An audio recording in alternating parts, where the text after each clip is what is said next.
Hello friends, இந்த வீடியோவில் என்ன பார்க்க போகிறோன்னா, இந்தியாவோட மிக பழமையான சரணாலயங்கள் ஒன்றான வேடந்தாங்கல் பறவைகள் சரணாலயத்தை தான் பார்க்க போகிறோம். வாங்க வீடியோக்குள்ளே போகலாம். இங்கே என்ட்ரன்ஸ் ஃபீஸ் எவ்வளோன்னு பார்த்தீங்கன்னா, குழந்தைங்களுக்கு 5 ரூபாவும் பெரியவங்களுக்கு 10 ரூபாவும் சார்ஜஸ் பண்ணுறாங்க. அது மட்டும் இல்லாமல் நார்மல் கேமரா, மொபைல் கேமரா அதை யூஸ் பண்ணுறதுக்கு பார்த்தீங்கன்னா 50 ருபீஸ் சார்ஜஸ் பண்ணுறாங்க.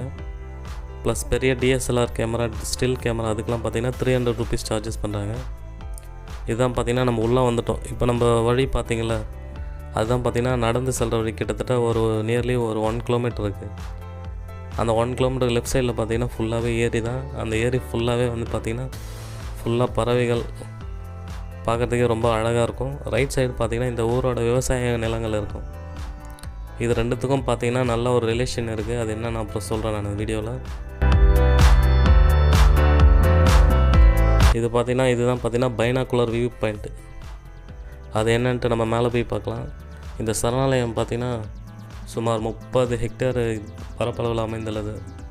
30 ஹெக்டேர்னால் பார்த்திங்கன்னா 74 ஏக்கர் வரும்.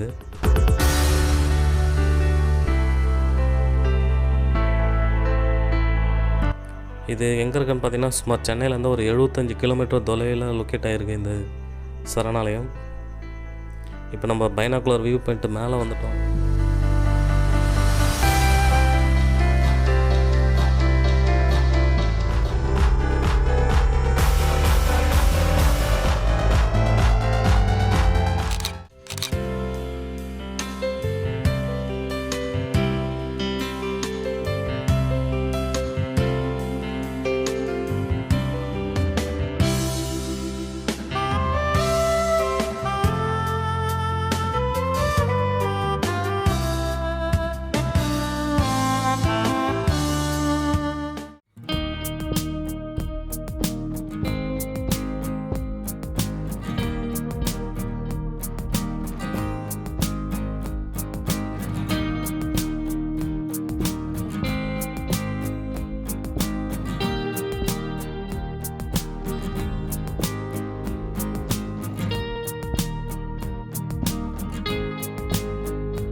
இங்கே வரதுக்கு நல்ல சீசன் பார்த்திங்கன்னா அக்டோபர் to மார்ச். அதுதான் வந்து பார்த்திங்கன்னா இங்கே நல்ல ஒரு சீசன். இது ஒவ்வொரு வருஷமும் இந்த சீசனில் பார்த்திங்கன்னா சுமார் 40,000 பறவைகள் வந்து இங்கே வந்துட்டு போகுது.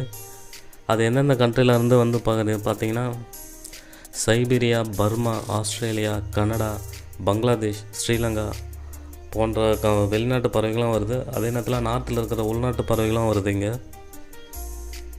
இங்கே ஒவ்வொரு சீசனுக்கும் பார்த்திங்கன்னா கிட்டத்தட்ட 1.5 லட்சம் பார்வையாளர்கள் வந்து பார்த்துட்டு போகிறாங்க. தண்ணியில் ஆட்டோமேட்டிக்காக கலந்துறதுனால இந்த தண்ணி வந்து இயற்கை உரமாகவே நல்லா பயன்படுத்தப்படுகிறது. அதனால் பார்த்திங்கன்னா இங்கே விளையிற விளைநிலங்கள்லாம் வந்து நல்ல மகசூல் கிடைக்கிறது. அதே நேரத்தில் இந்த விளைநிலங்களில் மண்புழு, பூச்சிகள் பார்த்திங்கன்னா இந்த பறவைகளுக்கு ஒரு இயற்கையான உணவும் பயன்படுத்தப்படுது. இது வந்து இங்கே வந்து ஒரு ரீசைக்கிள் மாரி நடந்துகிட்ருக்குது. இந்த சரணாலயத்தோட அழகை வந்து நீங்கள் நேரடியாக பார்த்திங்கன்னா தான் அதை ஃபீல் பண்ண முடியும். வந்தாரை வாழ வைக்கும் தமிழகம். இந்த பறவைகளுக்கு இடம் தர மாட்டோமா என்ன? வீடியோ பிடிச்சிருந்தால் லைக் பண்ணுங்கள், கமெண்ட் பண்ணுங்கள், ஷேர் பண்ணுங்கள் மற்றும் சப்ஸ்கிரைப் பண்ணுங்கள். தேங்க்யூ.